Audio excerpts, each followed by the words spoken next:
Lang araw sa ating lahat, kung Mineral po ang inyong kantingero. Kung bago pa lang po kayo sa aking munting YouTube channel, sana po paki-like, share, subscribe. Maraming salamat po.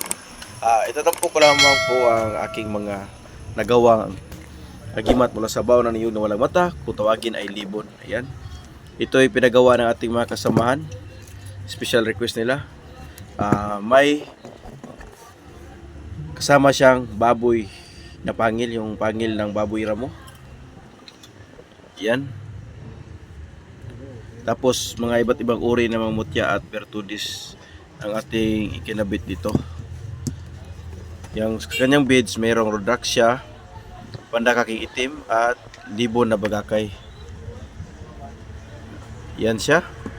At ito naman yung gawa sa baon niyog na may isang mata at isang bibig. Ito ang kanyang patahan, nilagyan ng mutya. At sa parting bibigan, dinikitan ng Jesucristo. At meron din nakasabit na cross talikod na gawa mula sa kahoy na taglipas na nilagyan din ng formula sa loob ito sapagkat may butas dito. Ito rin ang iba. Sa ating makasamahan din ito. Mga personal lang gamit, ngunit pinakasalan sa atin. Yan siya, ang ating pagmasdan. Ang tinatawag na baon na niyog na walang mata na may pangil. Nakakabit sa kanyang giliran yan. Kabilaan na pangil yan. Tapos may mutya ng sawaki, mutya ng bigas at mutya ng tubig, mga sun quartz. Yan ang kanyang mga dinecorate o dinisign sa ating bag. Ito naman yung isa. Yan, mutya ng sawaki pa rin yung gitna at may itim na suso. Mutya at puti na mutya ng suso at ganun pa rin. Mga iba't ibang uri ng mutya. Sa likod naman ito ay pure mutya ng langit-langit or sun quartz kung tawagin. Ayan siya. Ipinalibot natin sa bao. At maging sa ilalim meron din.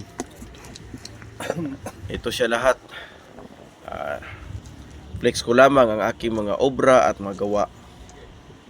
Mabahabang proseso at oras ang ating nagasta sa pag-assemble o pagkasa ng ganitong uri ng bagay. Kasi medyo kailangan talaga siyang pag-igihang mabuti. Yan siya. Mga iba't ibang uri ng mutya ang nakapaloob dito at mga formula, iba't ibang uri ng formula.